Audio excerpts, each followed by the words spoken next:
வழிபாடு, ஆஞ்சநேயர் வழிபாடு இதெல்லாம் இந்த வாரத்தில் உங்களுக்கு சிறப்பாக இருக்கும்.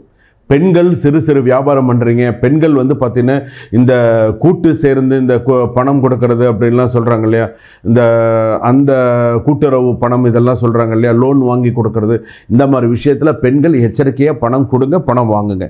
இல்லை அப்படின்னு சொன்னால் உங்களுக்கு பிரச்சனை. பணம் அதாவது சக பெண்கள்லாம் இப்போ கூட்டு சேர்ந்து சில பிஸ்னஸ்லாம் பண்ணுறீங்க, கூட்டு சேர்ந்து சில விஷயம், அதில் மற்ற பெண்கள்லாம் உங்களை நம்பி தான் வராங்க, உங்களை நம்பி தான் செய்கிறாங்க. அதில் நீங்கள் நேர்மையாகவும் நியாயமாகவும் நடந்து கொள்ள வேண்டும், எல்லாருக்கிட்டையும் சமமாக நடந்து கொள்ள வேண்டும். இல்லைன்னா ஏதாவது பிரச்சனைகள் வரும்.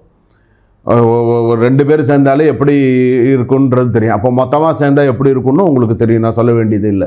அதனால் கொஞ்சம் எச்சரிக்கையாகவும் நிதானமாகவும் என்ன செய்யணுங்கிறத யோசித்து நிதானித்து இந்த மிதுன ராசிக்காரர்கள் செய்கிறது நல்லது.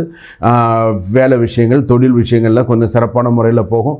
மிதுன ராசி பொறுத்தளவுக்கு சிறு சிறு குழப்பங்கள் மறைந்தாலும் கொஞ்சம் வெற்றியோடு சில விஷயங்கள்லாம் பண்ணுவீங்க, நிறைய நல்ல விஷயங்கள்லாம் நடக்கும். பொறுமை நிதானம் தேவை. எல்லா விஷயத்துலையும் கொஞ்சம் பொறுமையாக அவசரம் இல்லாமல் செஞ்சிங்கன்னா நீங்கள் சக்ஸஸ் பண்ணுவீங்க.